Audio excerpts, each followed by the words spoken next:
Hi అండి, ముందుగా అందరికీ శ్రీరామనవమి శుభాకాంక్షలు.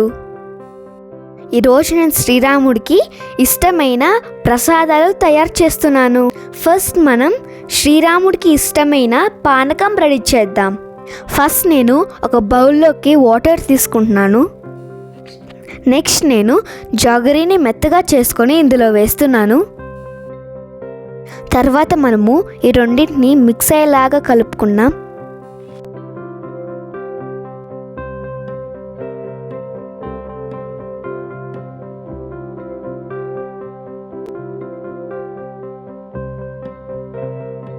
తర్వాత మనము యాలకులు ఇంకా మిరియాలు కచ్చా పచ్చాగా దంచుకోవాలి. ఇదిగో మనం ఇలా గ్రైండ్ చేసిన తర్వాత మనం వాటర్లో వేసుకుందాం. తర్వాత మనం అన్నిటినీ ఒకసారి బాగా మిక్స్ చేసుకుందాం. లాస్ట్లో మనం తులసి లీవ్స్ వేసుకొని మిక్స్ చేసుకుందాం. ఇప్పుడు మనం ఈ ప్రసాదాన్ని సపరేట్గా దేవుడికి ఉంచుకుందాం. ఈ పానకం అంటే శ్రీరాముడికి ఎంతో ఇష్టమంట. నిజమే కదా, ఈ పానకం ఎంతో తీయగా ఇంకా రుచిగా ఉంటుంది కదా. ఇదిగో ఫస్ట్ ప్రసాదం రెడీ అయిపోయింది. నెక్స్ట్ ఆ శ్రీరాముడికి వడపప్పు అంటే ఎంతో ఇష్టమంట. ఇప్పుడు మనం అది చేద్దాం. ఫస్ట్ మనం ఈ ప్రసాదాన్ని రెడీ చేసేటప్పుడు మనము పెసరపప్పుని నానబెట్టుకోవాలి.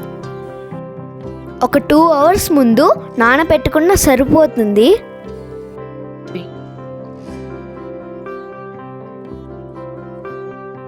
తర్వాత మనం ఒక చిన్న బెల్లం ముక్కని ఇందులో వేసుకుందాం. ఇంతే అండి, మన రెండో ప్రసాదం రెడీ అయిపోయింది. నెక్స్ట్ శనగ గుగ్గులంటే ఆ శ్రీరాముడికి ఎంతో ఇష్టం. ముందుగా మనము ఈ శనగ గుగ్గుల్ని నానబెట్టుకోవాలి, తర్వాత ఉడకపెట్టుకోవాలి. ఇదేనండి 3వ ప్రసాదం. ఈ 3 ప్రసాదాలు ఆ శ్రీరాముడికి ఎంతో ఇష్టమంట. మన విలేజెస్లో అయితే ఈ శ్రీరామనవమి రోజున గుడికి వచ్చిన ప్రతి ఒక్కరికి ఇవన్నీ ప్రసాదంగా పంచుతారు కదండి. ఈరోజు మన అందరికీ సో స్పెషల్ డే కదా.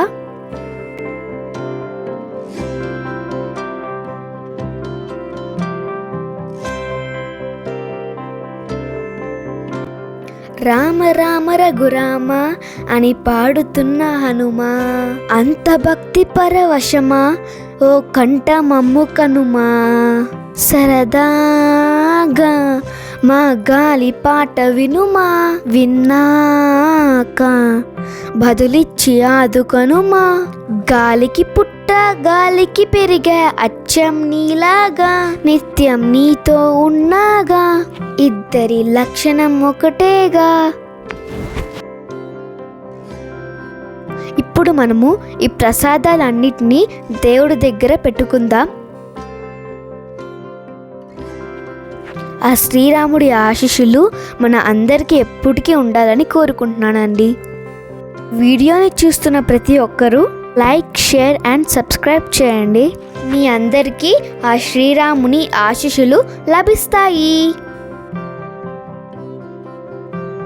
అలాగే మీరు కూడా ఈ శ్రీరామనవమి ఎలా జరుపుకున్నారో కామెంట్స్ చెప్పండి.